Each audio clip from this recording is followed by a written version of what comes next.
Vengo a hablar aquí de algo sobre la adolescencia, sobre esos sujetos que de entrada, diría yo, entrañables e insoportables, o con los que hemos elegido trabajar, o con los que nos ha tocado trabajar. Algo sobre esa figura o ese lugar que ocupamos, no importa desde qué espacio, desde qué profesión, que es el lugar del adulto responsable en estos tiempos que corren, para lo cual voy a referirme, porque preciso para ubicarlo, porque es el ámbito de mi formación y también porque es allí donde supuestamente queremos que los pibes sobre todo estén. Voy a referirme algo a los contextos educativos, escolares o no escolares. Aunque no sea materia de ustedes, también es preocupación de ustedes, como fue la última participación de recién. Y entonces comienzo por decir que todos sabemos que hay, como siempre hubo, grandes tensiones entre los adultos, las instituciones y los modos en que los adolescentes habitan el mundo, se vinculan con nosotros, se apropian de lo viejo y de lo nuevo, y que esas tensiones, esas inadecuaciones constituyen un clásico, no importa de qué ámbito estemos hablando. Y junto a eso también sabemos, creo yo, que eso que denominamos genéricamente la condición de adolescente o la condición juvenil, hoy más que ayer interpela muy fuertemente en las propuestas, los procesos de transmisión, los vínculos intergeneracionales. Y quienes trabajamos con adolescentes estamos abocados precisamente a ese segmento de la población que podríamos definir por su capacidad para interpelar, por su necesidad de poner en jaque al otro, de ponerse a prueba a sí mismos, de exacerbar las contradicciones entre lo ya consagrado y lo emergente, y también para apropiarse de todo lo que existe del modo que puedan. Ese segmento poblacional integrado entonces por sujetos dedicados a abrirse paso, en eso están, a hacerse un lugar en el mundo, a resistirlo también de muchas formas y en muchos sentidos, mientras tramitan como pueden las confusiones o los entusiasmos que son propios del crecer. Y entonces marco ya que hay en este proceso un plus de dolor, diría yo, que no podemos ni debemos pasar por alto, y que es ese que la precariedad y la injusticia provocan en tantos y tantos adolescentes. Ese plus y esas injusticias que hacen que todavía hoy estemos hablando, como alguien dijo hace un rato, de esa aparentemente irreductible masa de esa triste categoría nueva que es los ni. Entonces es necesario recordar que la escuela secundaria es un traje hecho a medida para otros cuerpos y para otras vidas. Esa institución se creó dejando afuera, o incluso si extremamos el asunto, para dejar afuera a los hijos de los sectores populares. Esa escuela cambió mucho y sigue cambiando, pero conserva casi intactos algunos aspectos estructurales de origen de la matriz selectiva de la escuela secundaria. Esa misma escuela quiere o debe, por ley ahora, albergar o contemplar a los que inicialmente no tenía previstos. Y en cualquier caso, esos chicos, y todos, son alcanzados por las inadecuaciones de la escuela, como de cualquier institución, respecto de la cultura propia de los adolescentes, de las prácticas, de los códigos que ellos utilizan. Sin embargo, los pibes, los alumnos, valoran la escuela.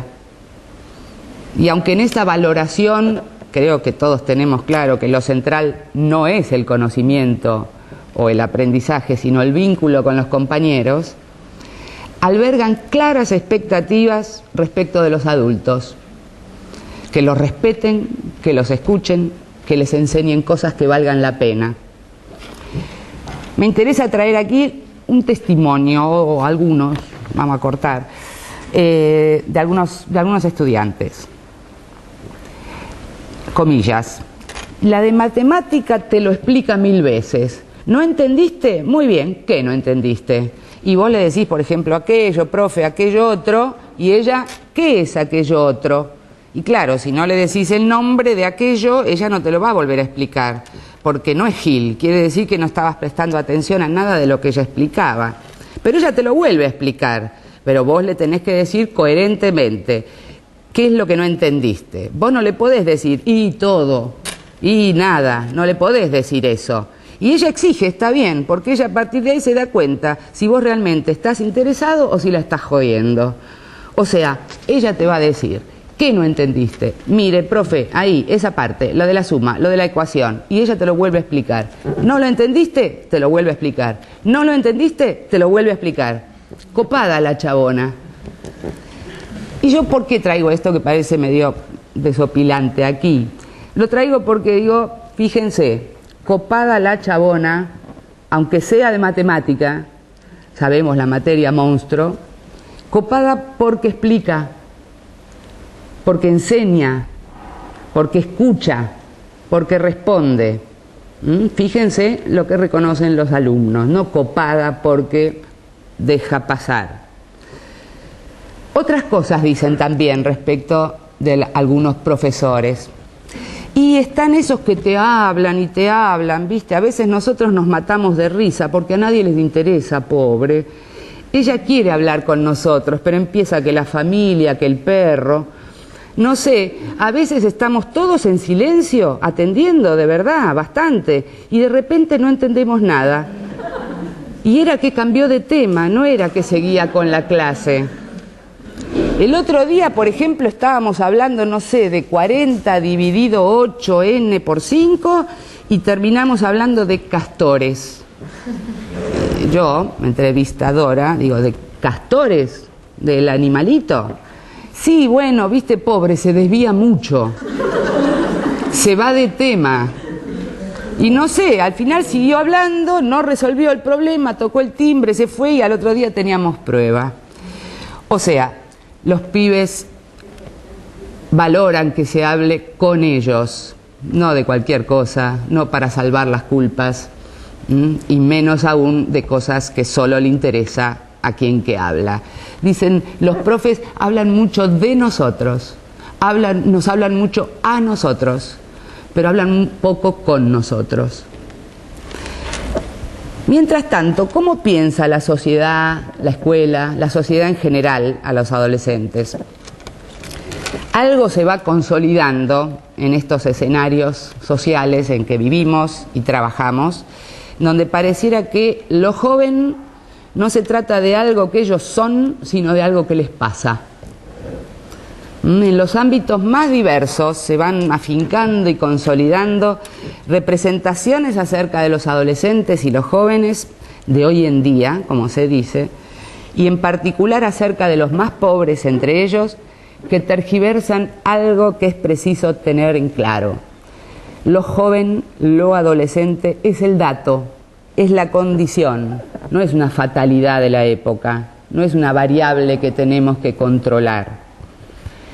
Hay una batalla, creo yo, hay una batalla a dar en ese sentido. Los que trabajamos con o hacia o para adolescentes y jóvenes, creo deberíamos militar esa causa. La causa que es que lo que indicaría, digamos, que lo que es una condición no pase a ser percibido como un problema a resolver. Para esto, o intentando acercar agua a ese molino, a esa causa,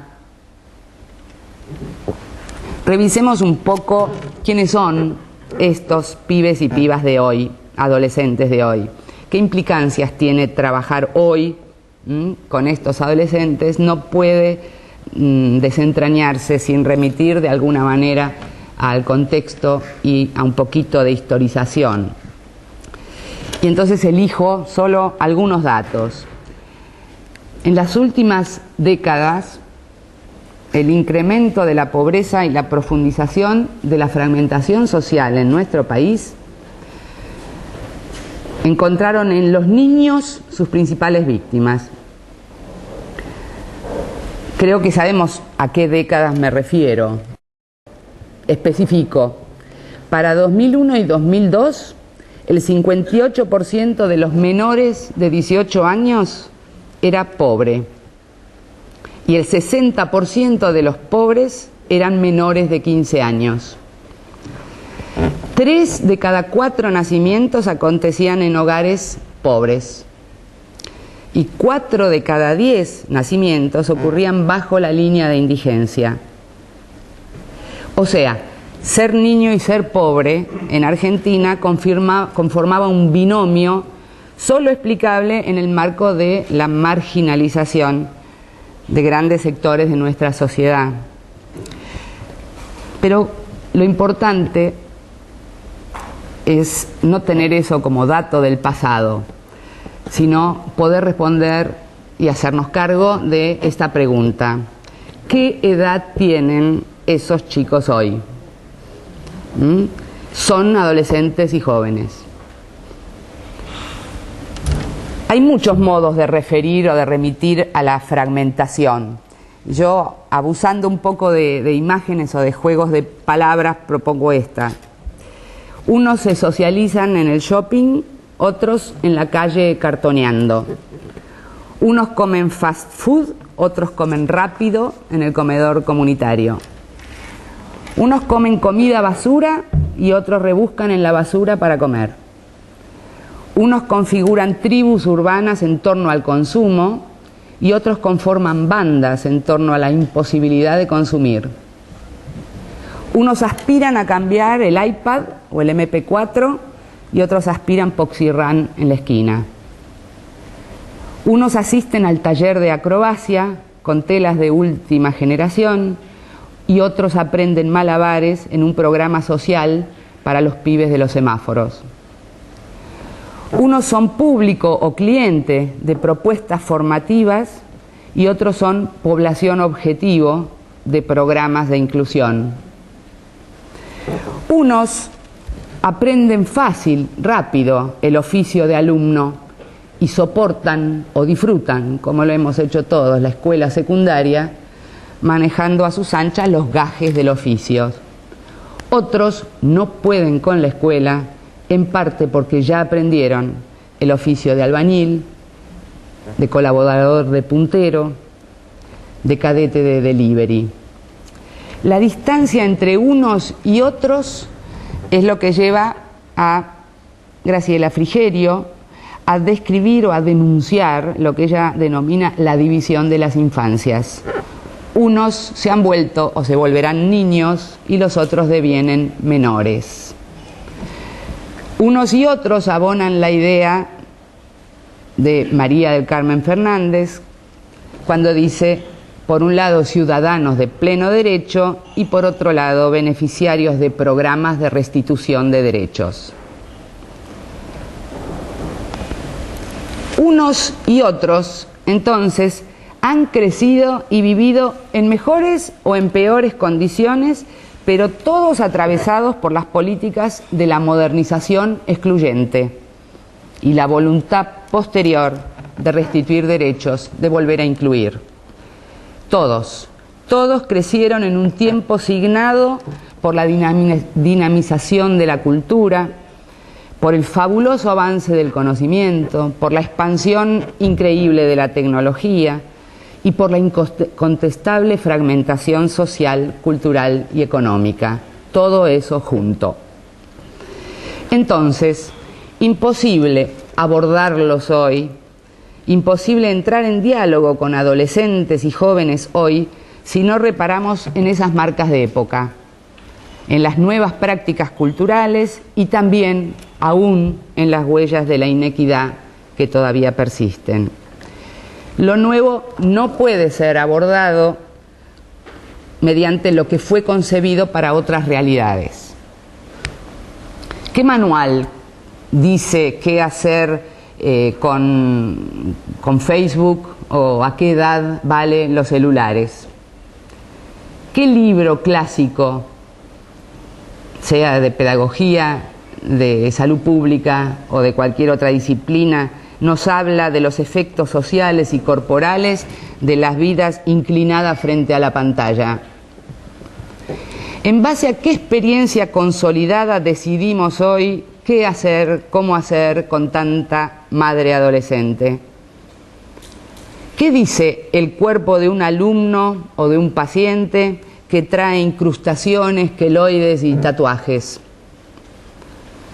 ¿Qué viene a reemplazar hoy, aquí y ahora, la sustancia peligrosa de la cual se depende? Como señala Gabriela Dicker, si la infancia y la adolescencia hoy nos sorprenden, es porque conmueven las certezas, los conocimientos que históricamente se habían construido acerca de lo que los niños y los adolescentes son o deben ser. Hoy ese saber es absolutamente ineficaz, no da respuestas y no da cuenta de los múltiples modos de transitar la infancia y la adolescencia en las condiciones actuales. Entonces, si no nos dejamos conmover, si no nos sentimos interpelados por esas nuevas realidades, no repensaremos nada. Solo acusaremos a los protagonistas o a los portadores de esas novedades y diremos qué desastre los pibes de ahora. O en lo que constituye la otra cara de la misma moneda, solo los pensaremos como víctimas de esos cambios. Y la frase emblemática sería: pobres los pibes de hoy. Nuestros modos de pensar a los nuevos, sean como víctimas o como victimarios, como pobrecitos, como vulnerables o como peligrosos, nuestros modos de pensar a los nuevos producen infancia y adolescencia. Lo que ellos son, lo que ellos piensan de sí mismos, no es independiente de lo que nosotros pensamos de ellos. Y en la misma operación nos producimos nosotros como adultos. Entonces, si solo acusamos o victimizamos, en tanto adultos nos definiremos como preventores, recuperadores, redentores. Pero la responsabilidad generacional sobre lo nuevo es algo más y algo distinto que evitar, redimir o rescatar. Y si la relación nuevos-viejos siempre exigió lidiar con la complejidad, con la dificultad, las condiciones en que trabajamos hoy multiplican considerablemente ese desafío y esas dificultades. En realidad los nuevos, como decimos, entre comillas, siempre fueron nuevos. Nosotros fuimos nuevos para nuestros viejos, independientemente de las edades que tengamos y de las franjas en donde nos ubiquemos. Son ellos hoy, como fuimos todos nosotros, el relevo, el recambio. Por lo tanto, ellos son, como todos fuimos, provocadores, frágiles, a la vez prepotentes, a veces dóciles y a veces resistentes, a la mañana curiosos y a la tarde soberbios y desinteresados, a veces desafiantes, inquietos y en general inquietantes. Son tiernos, son extraños, son muy demandantes o absolutamente indiferentes. Son todo lo que querramos decir de ellos y todo lo que fuimos nosotros. Y ciertas sentencias nos hablan de, no tanto de lo que son, sino de cómo los miramos. Pongo aquí esta frase, extrema por cierto: la juventud de hoy en día está arruinada y no será jamás como la juventud del pasado. Será incapaz incluso de preservar nuestra civilización. Digo frase por cierto extrema pero que no asombra por su contenido. Tal vez algunos la conozcan y tal vez algunos lo que sí les asombre es que esta frase está escrita en una tablilla babilónica del año 3000 antes de Cristo. Con lo cual, si hacemos una rápida cuenta, podemos sacar la conclusión de que hace 5000 años que acusamos a los jóvenes y que además lo que los babilónicos se perdieron de constatar es que acá estamos, la civilización, aquí está todavía hablando mal de los jóvenes. En cualquier caso, cada época tuvo sus nuevas infancias, adolescencias y juventudes, y cada generación dedicó gran parte de su tiempo a no lograr entenderlos. Yo no sé si los podremos entender, pero hacia eso tenemos que tender. Entonces repasemos no tanto en qué andan los adolescentes de hoy, sino qué les anda por adentro a estos que no logramos entender.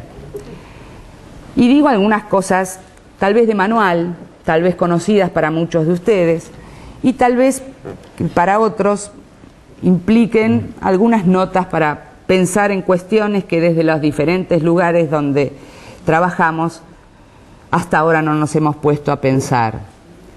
Los adolescentes son básicamente un cúmulo de conflictos, de trabajos, de cambios y de temores propios de la adolescencia. Es el momento de la construcción identitaria. La adolescencia es la primer gran reestructuración del aparato psíquico. Algo había antes, algo estaba estructurado. La adolescencia es el momento en que todo eso se revisa, todo eso se reestructura. Consiste en dar de baja lo anterior, lo conocido, para poder reinventarse.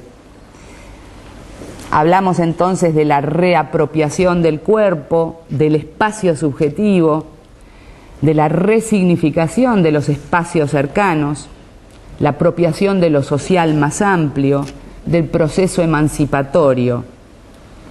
Y es, por cierto, el momento del estallido hormonal, de la sexualidad, la genitalidad, el amor, todo bulle en ellos. Es por eso que, aunque nos pasó a todos, nos lo olvidamos, y yo recuerdo, es por eso que no tienen frío, no paran para dormir, o no paran de dormir. Es por eso el humor cambiante, y todo eso produce o conlleva extrañamiento, desorientación, confusión, malestar y mucha angustia. La adolescencia duele. Duele descubrirse potente y a la vez vulnerable. Nada de lo anterior parece que sirve. La omnipotencia no tiene herramientas para afirmarse. La adolescencia duele tanto en el living confortable como en la vivienda precaria. Y el dolor a menudo toma cuerpo, se hace carne. En el caso de muchos adolescentes y jóvenes, las marcas y los cortes en el cuerpo devienen justamente de la necesidad de provocarse un dolor agregado. Tal vez porque resulta más soportable el dolor en el cuerpo que en el alma. La herida, al menos, es algo que puede ser mostrado, algo a lo cual se le puede poner palabra. Hay alrededor nuestro demasiado cuerpo lastimado, pero no debería llamarnos la atención que en un momento vital en que el gran protagonista es el cuerpo, en un tiempo en que los cuerpos hoy como nunca se exhiben, se intervienen, se manipulan, en un tiempo en que el cuerpo es confiscado por la medicina de mercado y consumido por la medicina de mercado y por el mercado de consumo, en un tiempo en que los cuerpos se venden, se alquilan, se mutilan, etcétera, a veces incluso para sobrevivir, no debería llamarnos la atención que los cuerpos de los adolescentes se constituyan también en un territorio fértil para las marcas que derivan del dolor de no poder cortar de otro modo con determinados sufrimientos.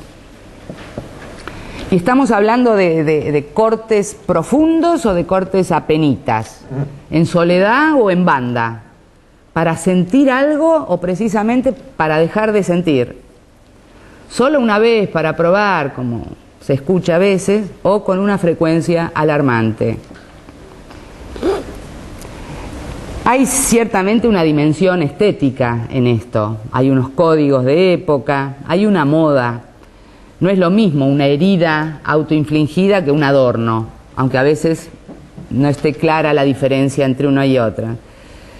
Pero en cualquier caso cabe destacar, cabe que tengamos presente que los cortes, y valga los cortes como ejemplo de tantas otras conductas, parecen ser lo que un autor español muy interesante, Carles Feixas, dice que los cortes son las cicatrices de la violencia estructural sobre los cuerpos de los jóvenes.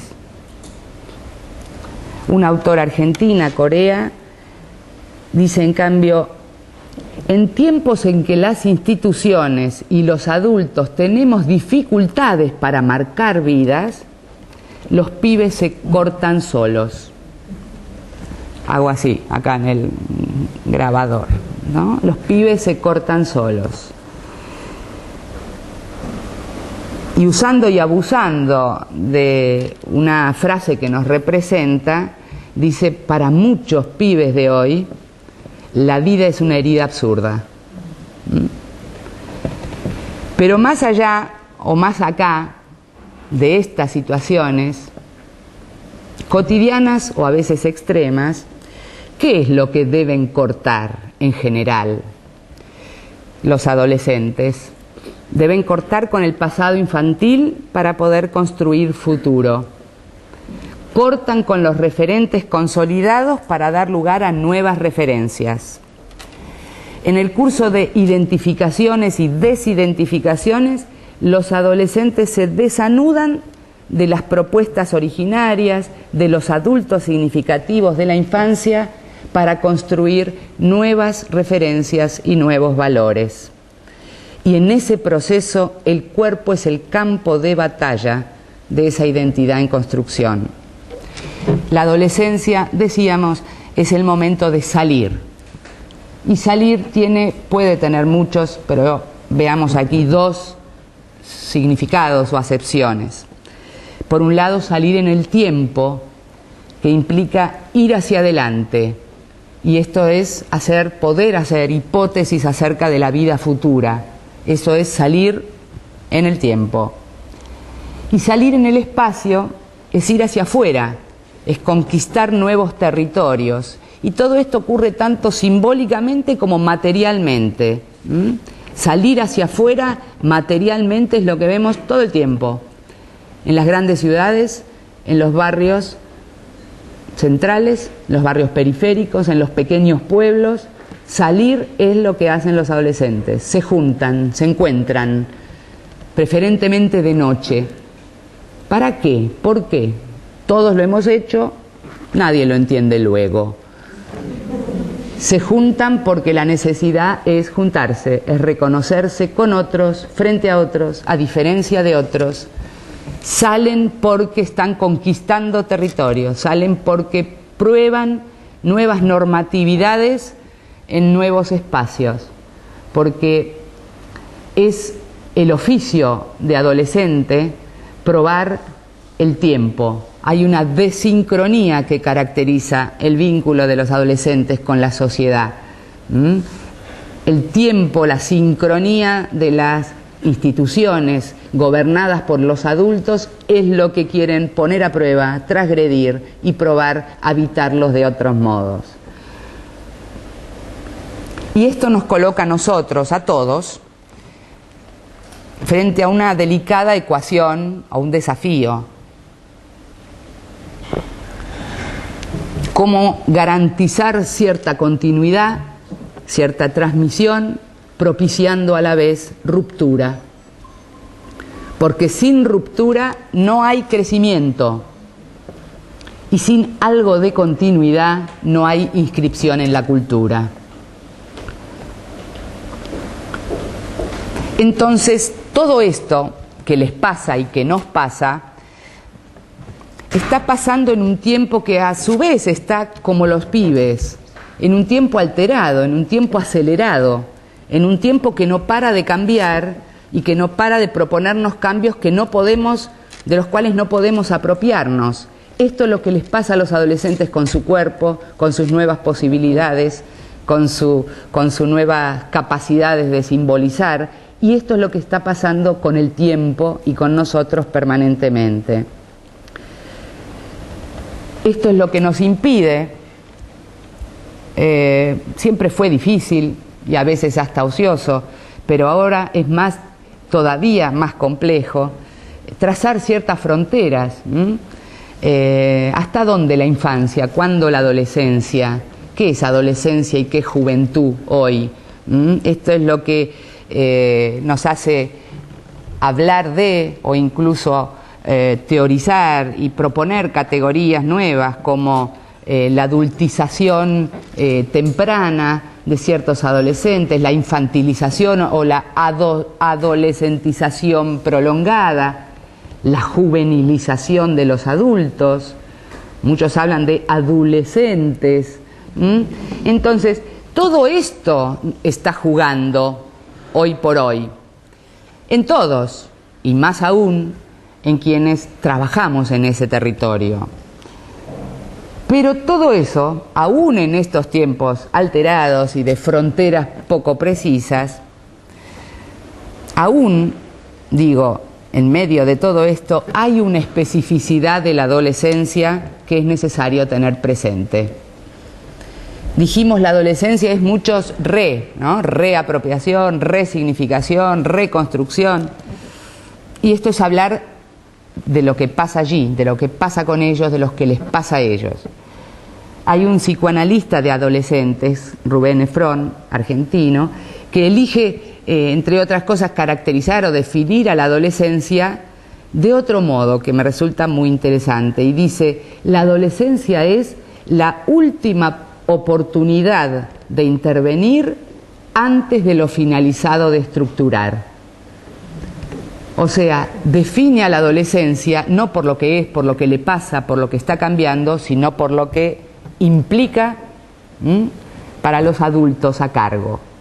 Es la última oportunidad de intervenir antes de lo finalizado de estructurar.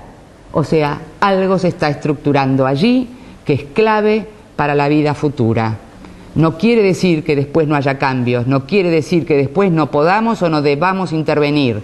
Lo que está diciendo es, la intervención allí es clave para lo que se consolida como estructura, para a partir de allí generar o dar lugar a otros cambios. Decíamos entonces que es condición de adolescentes y jóvenes resultar extraños para sus mayores. Pero resulta que ahora, además de extraños, los adolescentes, los jóvenes, suelen ser percibidos como hostiles. Petit diferencia. No solo como extraños, sino como hostiles o incluso peligrosos. Frase, textual. Los pibes de ahora son peligrosos, nunca sabés con lo que te vas a encontrar. Nosotros por lo menos teníamos códigos, pero matar por una zapatilla, pegarle a una vieja, o sea, esto lo dice un ladrón a la clásica, ¿no? Hasta los chorros se quejan de los pibes, quiere decir esto. Nosotros por lo menos teníamos códigos. Por supuesto, este chorro está haciendo alusión a algo que todos deberíamos también tener presente. No se lo podemos tal vez reclamar a él, pero sí a nosotros.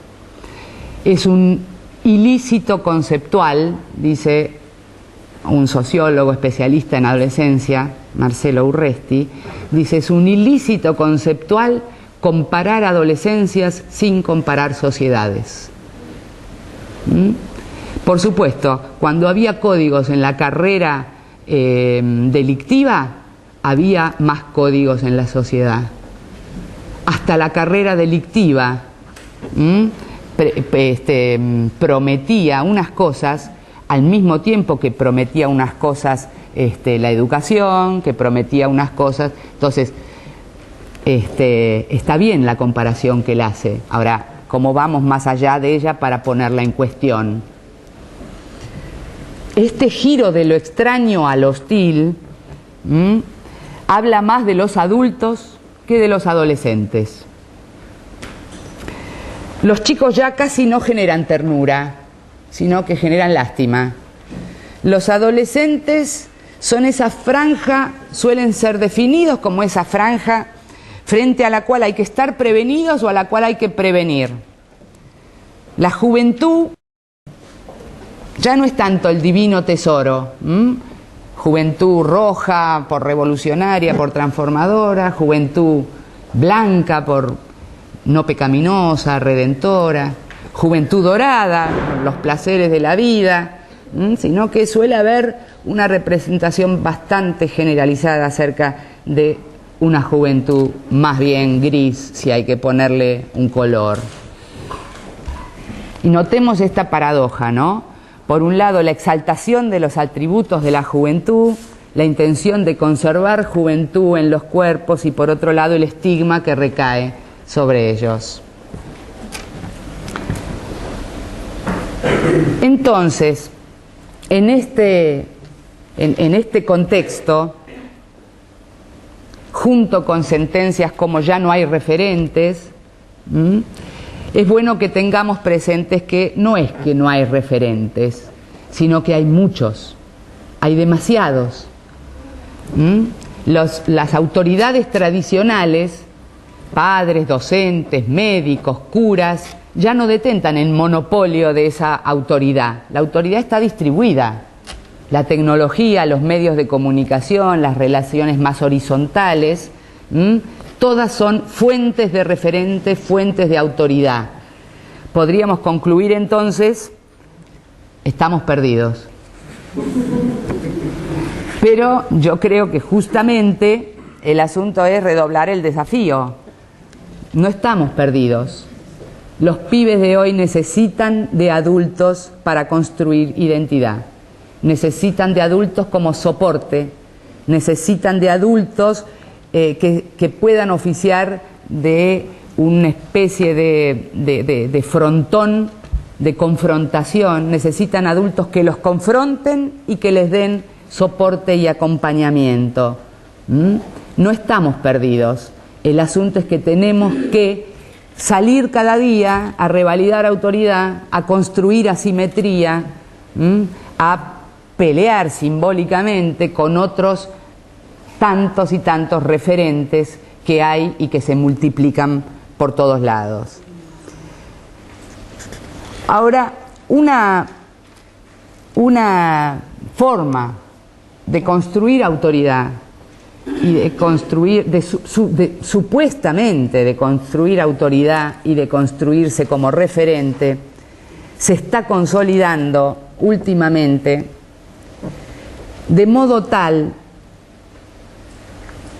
que el adulto es sobre todo ese contra de los adolescentes que ofrece confrontación pero que no la soporta, y que en todo caso no se ofrece como ese contra sobre el cual apoyarse. Me refiero a la expansión de un determinado mandato que recae sobre los adultos que trabajamos en distintos ámbitos, que yo denomino, y lo digo aquí con más cuidado que en otros ámbitos, denomino un mandato preventivo a rajatabla. Lo digo con más cuidado aquí que en otros ámbitos, porque o en la denominación o en el eje del trabajo de todos ustedes está la prevención de algo. Y por suerte. Pero yo quiero ser clara en esto, al menos, en la crítica feroz que hago y que trataré de sintetizar en los pocos minutos que quedan, a un determinado mandato preventivista que previene poco y que lo que sí hace es profundizar los estigmas sobre adolescentes y ubicar al adulto como ese preventor y rescatador más que como acompañante y orientador. Entonces, cabe que diga que lo que tenemos frente a los nuevos es una responsabilidad generacional y no una prerrogativa o una superioridad moral. Los pibes no inventaron esta sociedad que los conduce a buscar los caminos del riesgo. Lo que tenemos frente a los nuevos es una responsabilidad ética y política y no un problema de seguridad o un problema de prevención. Es bueno, es necesario, es imprescindible, diría yo, que el adulto siga siendo, se consolide como ese mojón, esa guía que acompaña y que orienta, no tanto para decir qué camino deben seguir, sino para evitar que queden fuera de todo camino, que es bien distinto. Y destaco esto, que si los chicos y las chicas deben contar con información, oportunidades, espacios para una conducta sexual responsable, para terminar la escolaridad, para participar en proyectos deportivos, etcétera, es porque tienen derecho a ello.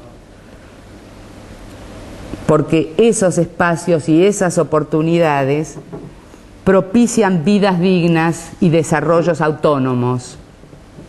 O dicho de otro modo, no educamos, no formamos, no trabajamos con adolescentes y jóvenes para disminuir las probabilidades de fenómenos indeseables para la sociedad o para ellos mismos. Trabajamos con ellos para ofrecerles herramientas que les permitan desplegar proyectos, probar, equivocarse, llenar el vacío que provoca dar de baja el mundo de la infancia.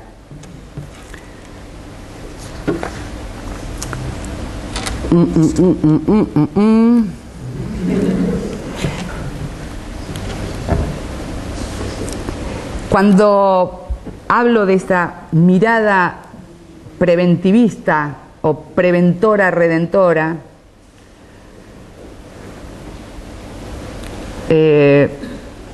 me refiero también a dispositivos y a discursos que, por ejemplo, abrevan en la autoestima.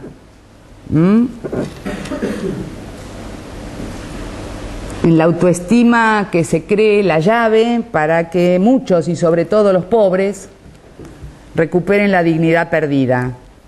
No son pocos los ejemplos y supongo que por ahí ustedes de taller en taller tampoco les faltará ejemplos para poder mirar situaciones como estas, ¿no? Que sin cloaca, sin electricidad, sin agua, con dificultades para sostener la escolaridad, tentados por los circuitos de la marginalidad, sin dientes, con accesos precarios a servicios de salud, etcétera. Talleres de prevención, talleres de autoestima aparecen como motivo o como argumento de iniciativas comunitarias, de programas públicos, de proyectos escolares y de ONGs. Seguramente porque no hay quien les dé otras ideas. También. Proyectos de vida. Entonces,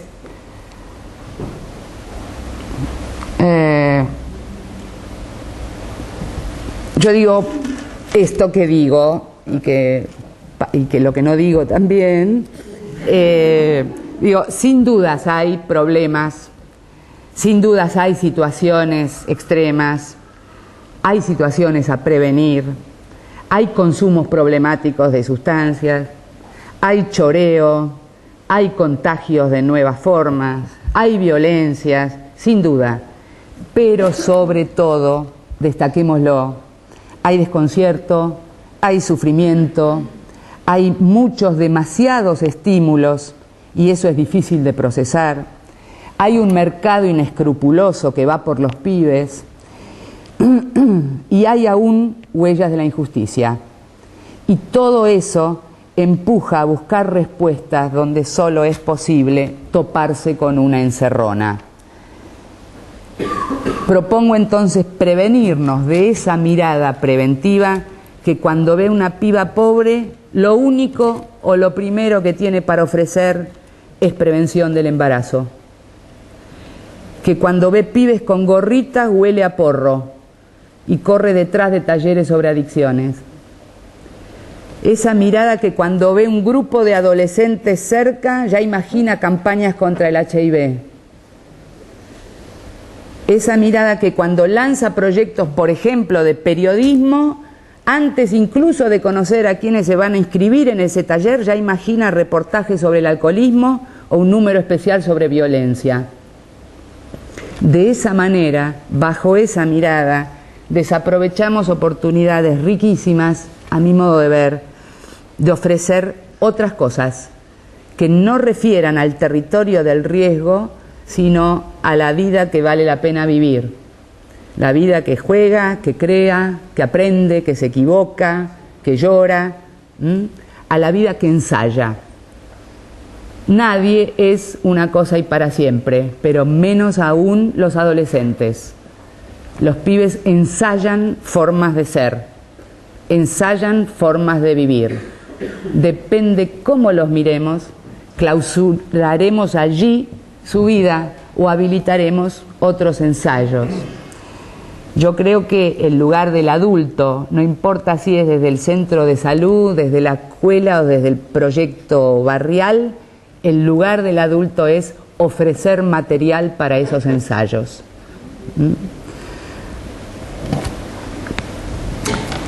Concluyendo, cerrando,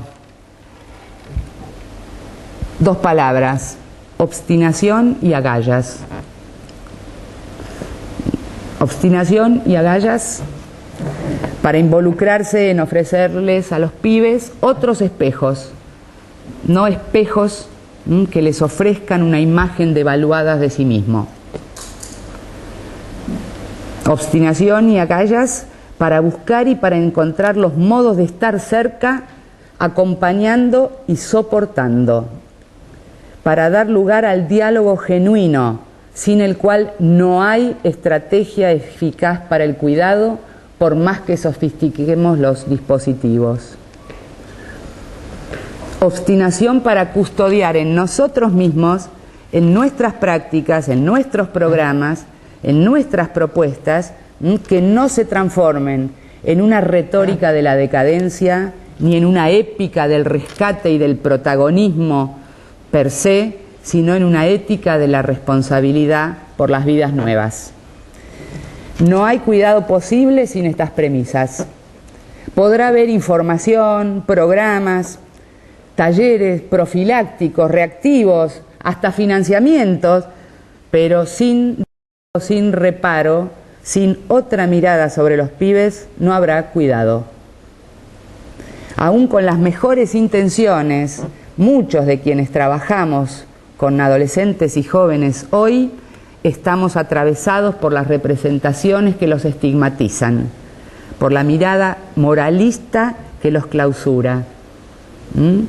Entonces, si esto está más de lo que creemos, el trabajo con o hacia adolescentes no puede no incluir esa obstinación por revertir esa barrera simbólica.